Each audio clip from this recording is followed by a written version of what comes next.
you like this episode, please subscribe, share with others, rate and review so we can continue to bring you great programming. This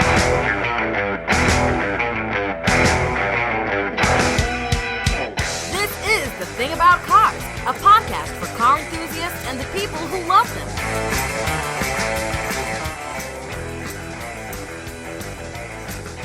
Hello, welcome to another episode of The Thing About Cars. I'm Mickey Desai. Around the table, we've got Dave. How are you, Dave?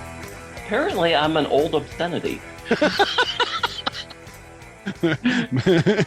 And Misty all the way from the Netherlands, as usual. How are you, Misty? Moist. It's been raining. Okay. I'm sure the plant in the background really appreciates that. But, Bedwell's happy. Right. And Ben, how's it going, Ben? It's going pretty well. How about you? It's going okay. I made the mistake yesterday of cracking the windows and cracking the sunroof on my car to let some of the heat out before Jen and I went for a drive in the evening. And then it rained, and I completely forgot that all of it was open. Uh-oh. So the car got a little damp, and fortunately, moist, and fortunately not too soaked. But today I'll be out there watching the weather and seeing if I can leave the windows open and let it all dry out. But so did you guys see this thing? I don't know if you've seen this thing. There's a couple news things I want to discuss before we get to Dave's Cultural Collision and before we get to Grand Trivia Auto. This chart I posted that said the frequency of car colors in America. I don't know their data source, but I think it seems plausible that the most popular color, can you guys guess the most popular car color? Did you see the chart? I saw the chart, but it was only like this big on Yeah. Wasn't a very, you need to like swipe or something. I don't know. I blew it up on my screen here. and you sent it during happy hour, so I don't know what he wants. The most popular car color, the most frequent car color in America, without any data regarding the year the car was made or bought or whatever, appears to be white. White accounts for 23.9% of the cars 23.9% of the cars represented in this chart, and white and then black is the second most popular one. The least most frequently found color on a car. Anybody want to wager a guess here? Yellow? Oh, I'm looking at the chart. So It's purple. Purple. Yellow's the second least popular. One of my best friends years ago this will date it. He bought a brand new purple Ford Escort. Yeah. And it was bright purple. And at one point he was out in the driveway putting a rainbow sticker on the back bumper, and all the rest of it was like, don't you think that's a bit redundant? Right? Do you think anyone thinks that you're like a straight Teamster driving a purple Escort? Right. Yeah. I would not judge. Anything's possible. Maybe he got a good steal on it or something. But I'm kind of sad that there's no pink on here because what was it? Friday morning? Yeah, Friday morning. Being the amazing mom that I am, I'm kicking my son out of bed at like 7:15, going, "We're going to the gym at 7:30," and he's like, "Really, Mom?" So I'm like, "Okay, fine. We'll kind of counter that and run to McDonald's because we finally have bacon, egg, and cheese McMuffins here." And I'm like driving across town. I see this pink Fiat 500 with eyelashes. And nothing good is going to come of this. No, I had to admit, I had a moment. I was like, "Oh," and my son goes, "No, that should be just nuked from orbit." And I went, "Whatever." No imagination. It was cute. At some point, car and drag. At some point, your kid's going to hit on a drag queen. He'll learn the same as everybody else. Haven't we all been there? He's having a bit of a crisis right now. Apparently, his friend group is filled with ginger lesbians. Huh. And this is a problem. Why? I don't know. I don't see it as a problem. He's just kind of like, "I don't know why this is happening to me." I don't either, dude. Just roll with it. Ginger lesbians. On the bright side, he will never be without somebody to fix an outboard motor for him. That's what I'm thinking. That's exactly what I'm Now, by thinking. ginger, you mean redhead, right? Yeah. Because there's such a small percentage of the population that how many are in the group? Ain't How like- many ginger lesbians are we talking about, Misty? Let's see. Well, How we're many talking ginger about lesbians two. does it take to fix an upward motor? Let's see. Well, we're talking about two. Yes. So, Oh, okay, okay. so that's Okay. two. But Yeah. then there's, let's see, there's this All right. one, So while Misty's two, counting up the three. lesbians, we're going to do our grand trivia auto question. Well, And then we've got this one news item I want to touch on real quick. From our trivia czar, Tim, we have, he says, your automotive trivia du jour. And he's actually seen this feature in use in this fashion. He says, what would you monitor? What would you monitor with a water pressure gauge / warning light installed in a dashboard? And I'm assuming this is an alternative use, maybe not. So what would you monitor with a water pressure gauge or warning light installed in a dashboard? A, you can monitor turbocharger or supercharger boost in pounds per square inch, ensuring the turbo / supercharger is operating and not exceeding a set pressure limit. B, you could actually measure amniotic fluid pressure, being aware of water breaking that could indicate there will soon be another passenger in the vehicle. Answer C, you can measure the pressure of the coolant in the cooling system. Be aware of the change in the pressure due to a broken fan belt, like an inoperative water pump or a burst radiator hose before the engine has time to overheat. Or D, all of the above. This shows off to a weird start. Yes, shows off to a weird start. Do you need me to read those again? Oh, please. Okay, so D, obviously, the answer D is all of the above. C is measuring the pressure of the coolant in the coolant system. B is the pressure of the amniotic fluid pressure. And answer A is measuring the turbocharger or supercharger boost in pounds per square inch. Those are our choices. So ponder that for a moment. We're going to go to this one news item. And this came as something of a shock to me. Ben, you want to take this one? Yeah, well, basically, it's Toyota up to some interesting shenanigans. Yeah, and I didn't expect that Toyota would play dirty pool like this. But sorry, Ben, go ahead. Yeah, well, basically, everybody knows Toyota as the maker of the Prius and things like that, or Prius, as they say in Britain, apparently. And we won't even get into the question of the plural of Prius. But anyway, what's been going on, according to some people in the know in Washington, is that Toyota have been doing some legislative maneuvers trying to basically work against electric vehicles, which seems contradictory since they're making the Prius. But remember, the Prius is a hybrid. It still derives, most of its power, well, in the case of, unless you got the plug-in one, ultimately all its power comes from gasoline. It still has a regular engine, still has to fill up at the pump. And they've been trying to do, apparently what they sort of bet against electric vehicles a while back, and they're trying to save themselves from it by doubling down against them by trying to get legislation passed that will, favor things like hybrids and hydrogen fuel cells over electrics.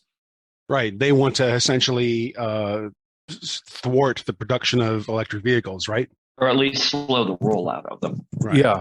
And, it to me, it smacks of being too closely tied in with the petroleum industry because, like I just said, the hybrid still requires gasoline more than anything else. And there's some argument in, hydrogen conversations about where the hydrogen is going to come from. A lot of people say, "Oh, we just busted out of water through electrolysis," except that the energy input in most cases is greater than the energy that'll be yielded. That energy still has to come from somewhere. Possibly a fossil fueled power plant. And one of the easiest substances to break hydrogen out of is not water, but petroleum, which is probably why some past political administrations were all hot about hydrogen. So, yeah, interesting things. Probably also causing a certain amount of hand-wringing among certain communities, at least here in the United States. I can think of one particular religious denomination that's known for being very, very liberal, where their parking lots on Sunday morning look like a Prius rally. So, A Prius rally, that is funny and mind-boggling all at the same time. Yeah, so I'm wondering how many of them are taking this news, those who've read it. Well, I mean, who celebrates this development, right? Besides Toyota stock owners, and Toyota employees, who celebrates the notion that Toyota is wanting to push actual legislation that that favors the non-development of the electronic vehicle. Well, anybody who makes money on petroleum, I would think. Mhm. Yeah. And what then do the rest of us do? Oh, the rest of us are just pawns in the marketing game. Yeah. You know, it's. I mean, first of all, let's I don't forgive me for not mincing words because I'm usually so delicate and circumspect. But Toyota's late to the game. Yeah. They're late to the game in terms of engineering innovation, even by Japanese standards. I think Yeah. one of the things that, from what I've read, really caught Toyota not off guard was the popularity of the Nissan Leaf and how that car, largely knocked the Prius out of the tree hugger, most favorite market space. Full disclosure, total tree hugger here. Me too. Yeah, and it's they were late to the game. They made token investments, but they didn't make anything really. And to Ben's point, picking hydrogen cells is a little bit like picking, does it sound like a good idea? Sure. Cars that run on water also sound like a good idea. The engineering is not practical. Yeah, hydrogen has so many impractical points. It's it makes you wonder. Mm-hmm. Yeah. I mean, it's really used for rockets and for blowing crap up. Yeah, Right. The Hindenburg, for instance. It's difficult to store. Yeah, I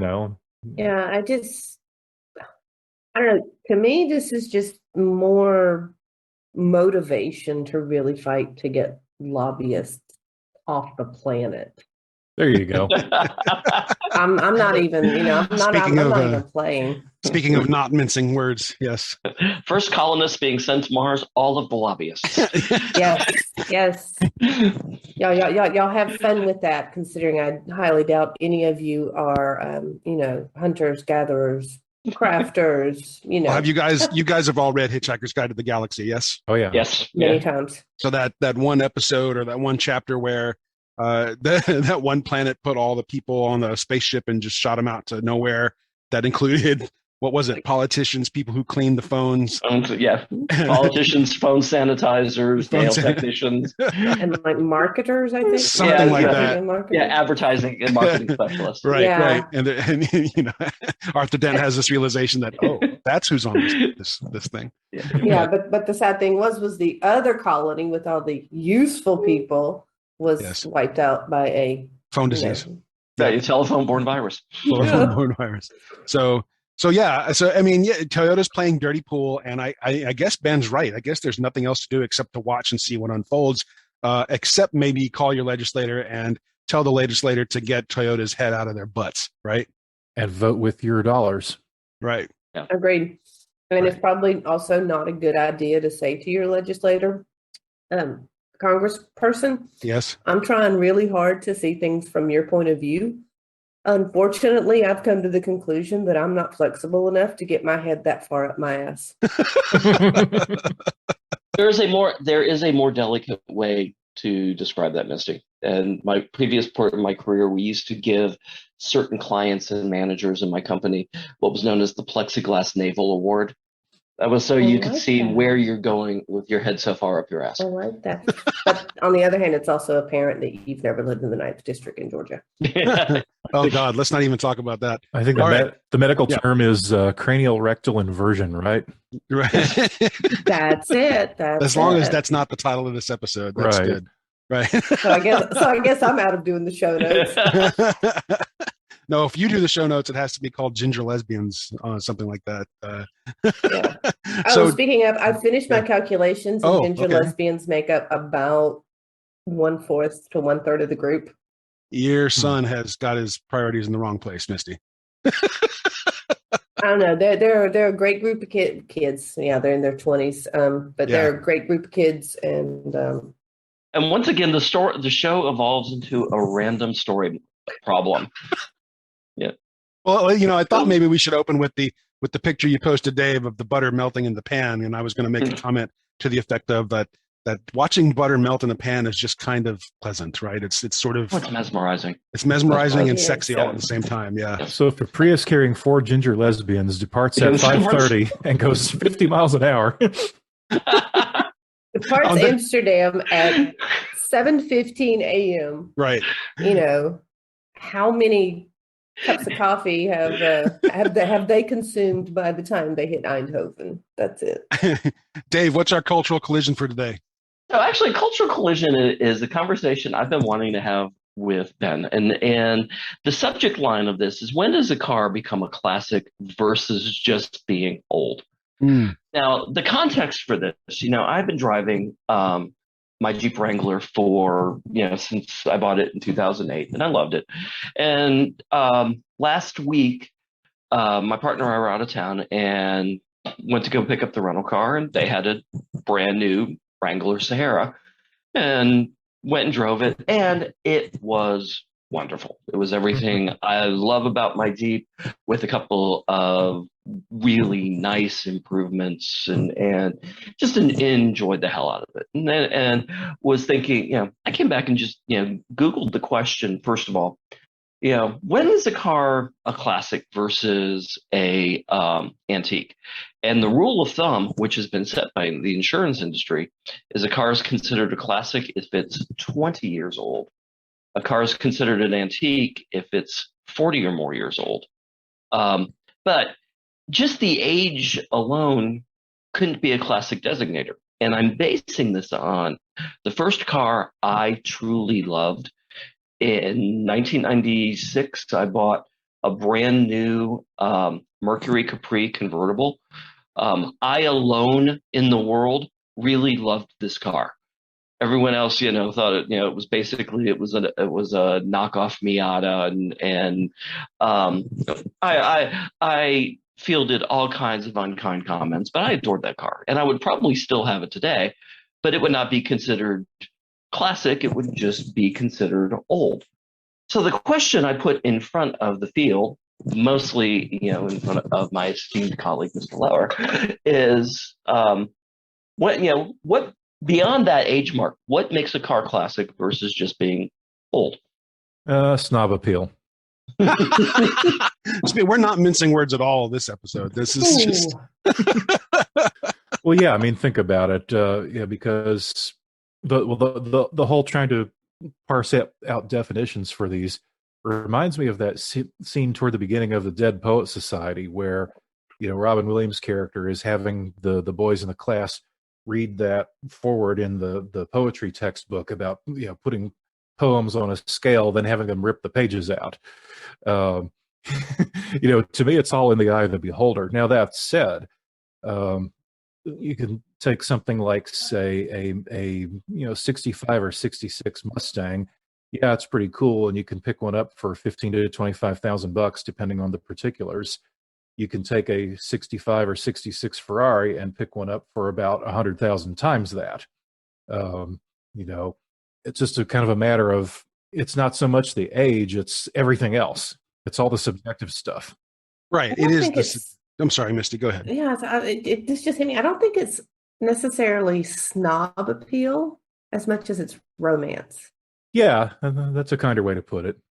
I think there's romance, but there's also there's the experience level. So my neighbor a couple doors down has a few Model Ts in his basement, and he takes them out and driving, and everyone in the neighborhood knows when he's doing it because it sounds like he's starting up an international harvester. and coincidentally, the experience of riding in a Model T is like riding in an international harvester. Oh, yeah. So, A little comfier, I think, but well, depending on the model of harvester. That harvester might be. Yeah. Yeah, I think the harvester, especially a newer harvester, is probably a good deal more comfortable than Model T. So I was trying to look at it. Is there an experience level? Is there something about driving beyond the snob appeal? There's something about driving Yellow Lotus or the CX-5 that Misty has that extends beyond just, we think this is valuable because other people have told us it's valuable. Right. That and there's the other side of, or maybe not the other side, but I guess the close companion of experience, which is commitment. Because Yeah. when a car gets to a certain age and a certain, I don't know, rarity or whatever you want to call it, life becomes a little more difficult. Maintenance requirements of really old vehicles can be really high compared to modern cars. And so the commitment of ownership to keep it operable, let alone gorgeous, um, you run into some pretty high bars there. And whether you express that commitment through your own blood, sweat, and tears, or through having deep pockets to pay somebody else to do it, and it can be pretty deep pockets in some cases. But Yeah, again, that's a good point because you have more commitment to the Yellow Lotus than I've had to some human beings that I dated. Exactly. that's well said. That's exactly well said. But I mean, we're talking about this weird cultural phenomenon, right? It's a cultural. Oh man, what am I trying to say here? It's a cultural phenomenon that separates classic from antique from modern versus old, right? There's no real objective measuring of these things unless you're an actuary. And it's a moving target too, Right. because one of the things I looked up just before we went on here, I went on the Georgia Department of Revenue website, because as most of you, well, probably all four of us and most of our listeners probably know, Georgia, like most U.S. states, has a special license plate for old cars. Georgia's is called Hobby Antique. It's not much to look at. It's just black printing on a white background, and it's got a little picture of something that kind of looks like a Model T next to the number. And the only qualification for it is that your vehicle is at least 25 years old. So here we are in 2021. That means a 1996 model year car qualifies for it. And this is a car that may well have anti-lock brakes and an OBD system. So it's no real patina thing with regards to how old cars feel. Can you imagine seeing that antique license on like a 1998 Renault appliance? Yeah, that'd be some. I have seen it on some 80s cars. I don't know if I've seen it on anything from the 90s yet. I think most 90s cars people don't really want to bother with. But I'll add too that this plate is not a very good deal. It's an extra. Well, I think an extra $25 manufacturing fee up front, and then it's an extra $35 to renew every year. And for that, you don't get any particular advantages. In fact, for the same money, you can get a personalized plate and have a lot more fun, which is what I've got on your Lotus. It's a weird personal vanity plate of its own kind. It's like you buy it just in case there was any doubt that your car was old. If you want to tell the world your car is old, but you're too stuffy to have fun with your plate number, then right, then it's for you. Right. I have to admit, though, continuously hearing Ben's stories about your Lotus makes me very satisfied with my hobby of antique sewing machines. Oh yeah, well, I have literally hit my 1932 Pfaff with a wrench to realign her priorities. Oh yeah. Well, and not to get too far off here, but in my job, which is working on analytical instruments used in quality control in the plastics industry, most of the machines I work with were made, in this century, or either early 2000s or up to the present, and occasionally one from the 90s maybe. But sometimes just disturbing the guts puts the fear into the machine and it straightens up. And these are digital. These are digitally controlled, very electronic machines. Right. But I think you've also described Misty's approach to mothering. Probably, yeah. Yeah, pretty much. And you can get your fingers dirty with sewing machines, but you don't have to crawl completely under them and have fluids dump on you when you loosen things. And let me send you the schematic for threading my serger, my 4-thread double needle serger. You literally need like a PhD in electronic engineering for that. Jen's got one, and I looked at that thing like it was some sort of arcane implement that I just didn't want to have any knowledge of. It was just it's probably more complex than a manual transmission, which really isn't very complicated. Right. Yeah. Right. Yeah. And I think that's a good point, because when you look at the complexity of it, again, I will tell you that I am not sanguine about tools. I do not get sentimental to tools, because if something new comes out that lets me do something better, faster, easier, I will replace the old tool with the new tool. Yet, conversely, like Misty, I have my grandmother's 1932 Singer sewing machine Wow. that my father taught me how to sew boat Nice. canvases and tent canvases on. Cool. And this thing, honest to God, could take a missile hit. Yeah. If somebody blows up Virginia Highlands, that sewing machine is going to brush it off and keep on going. Right. Well, I've got two. I've got the 1930s Bath, which is a hand crank, and then I've got a 1950 Singer treadle, which was, I think, the 306K, which was the first semi-industrial treadle sewing machine that also does zigzag and reverse. Yeah, but how fast does it go from 0 to 60? It depends on how fast I move my feet. There Very are cool. times I've kind of had to go, whoa, we need to slow down here. To go back to Dave's original question, I think we should pose it to our audience as well when this episode publishes, which is, what is it that separates classic from simply old? And something I think Ben just said, are any of the cars from the 90s ever going to be regarded as classic? Because that's when we started to see, just sort of the template creation of cars and the degradation of style, I think. Yeah, that was the one thing that the 90s is known for in the automotive world is what's known as being the jelly bean era of automotive design. Mm-hmm. Look at a 96 Taurus and you'll know exactly what I'm talking about. Mm-hmm. There are a lot of kind of rounded organic shapes and a lot of really kind of forgettable things. But there were a few little notables in there, even among pretty inexpensive vehicles. For instance, I think there were a couple of Chryslers that on one particular trim level had little hot pink trim accents. A trend that was entirely forgettable the following year. But if any of those survive a few more years, somebody's going to show up at, say, a Radwood event with one of them. Yeah. And it'll ultimately become a little collectible. A lot of collectability is based on things that were thrown away when they were new because they were not immediately appreciated. True. And of course, in some higher end cars, you have some notable things in the 90s. There's a certain little market segment there, a certain bracket of years in which front engine Porsches took on the 928 style pop-up headlights. They're regarded as pretty ugly during the day, but I think they're gaining a little collectability right now. Yeah. Little small things like that. So let's ask our audience their opinions. What is it that separates classic from simply old? So our grand trivia auto question, before we wrap up this episode, we should probably answer that from Trivia Czar Tim. He sends this question. He says, what could you monitor with a water pressure gauge / warning light installed in your dashboard? Could you measure the amniotic fluid pressure to be aware of water breaking that can indicate there will soon be another passenger in the vehicle? Could you measure the pressure of coolant in the cooling system, so you could be aware of any changes in pressure due to a broken fan belt, like an inoperative water pump, or a burst radiator hose before the engine has time to overheat? Or could you measure turbocharger or supercharger boost in pounds per square inch to ensure your turbo or supercharger is operating properly and not exceeding a set pressure limit?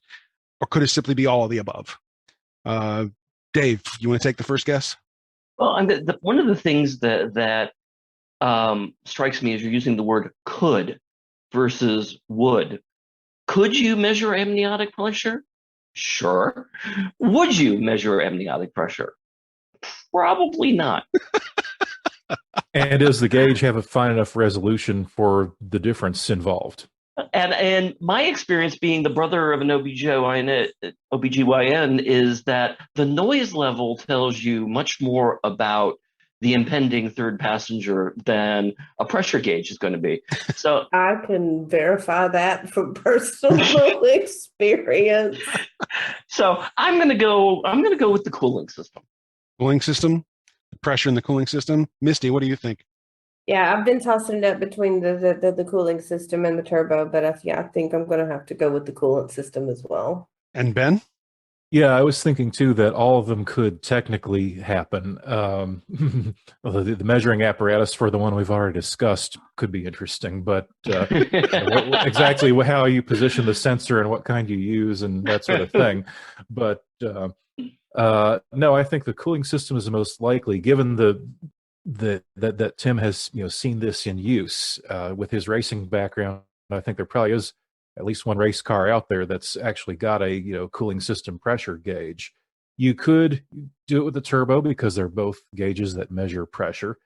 They probably both read in PSI, although a lot of turbo boost gauges read in bar, particularly if they're European. But, most likely someone is going to, unless they just dug in a box of parts, they're going to use the one that's most appropriately designed. So in a race car, yeah, probably coolant pressure, or maybe just someone on the road who cares about too many details. So your guess is also the pressure of the coolant in the system. Yeah. So you can make sure something like your belt doesn't, or your water pump hasn't seized or anything like that. And in racing, the applications are much, much higher demand, so you might want to know more things than you would in a road car. I'm thinking also the installation is a lot less life-threatening than the amniotic. Yeah. Well, too. all three of you guessed the pressure of the coolants in the coolant system. And the answer is actually amniotic fluid pressure. I'm kidding. It's not. The answer is, in fact, you all got it right. It's the pressure of the coolant in the cooling system. So you can use it for its intended purpose, basically. So there you go. That light in your dashboard tells you if it goes on to turn off the engine and pull over, or the other way around, pull over and then turn off the engine. And Probably safer. right. I desperately wanted this to be all of the above. And from a racing standpoint, it could be a safety item too, because if you blow coolant all over the track, then you've created a big hazard for all your other drivers. Right. Because unlike water, if you've got a little bit, well, I don't know what racers use, but if it's like the road coolant that's got a little ethylene glycol in it, it can be pretty slippery. Oh yeah, definitely. Let's not talk about what happens if you blow amniotic fluid all over the track. Oh, it's terrible. Oh my, yeah. Let's just say that there was concern that I would mess up my husband's 1999. And if a baby is born, on the track during a race, do they come out swallowed in Nomex? No, but you actually have to name them Carson. Well, isn't there a penalty? You can't have like a navigator in your car or anything like that. Could the baby then qualify as the navigator of rally races or something? In rallying, perhaps, yeah. Yeah. Baby I rally. think they have to be verbal. I think they have to actually be able to verbalize. Thank you, Tim, for the trivia of the day. It's a good one, I think. The amniotic thing made me laugh. So that's it. That's what we've got for today. That's our Grand Trivia Auto question. I wanted to thank all of our listeners for joining us. As always, thank you for being part of our little Thing About Cars family. My friends here, do we have any other parting words before we knock off this episode? If you enjoyed the episode, give us positive reviews online. Oh yeah. If you are part of the ginger lesbian contingent of our listeners and did not appreciate this, then please take it out on All Things Considered. That's what I'm talking about. Right on. And in the meantime, we hope you're all staying safe and dry and off of the slick spots on the road. We will see you with another episode in about a week. See ya. Laters. Thank you for listening. This has been The Thing About Cars. We'll see you on the road.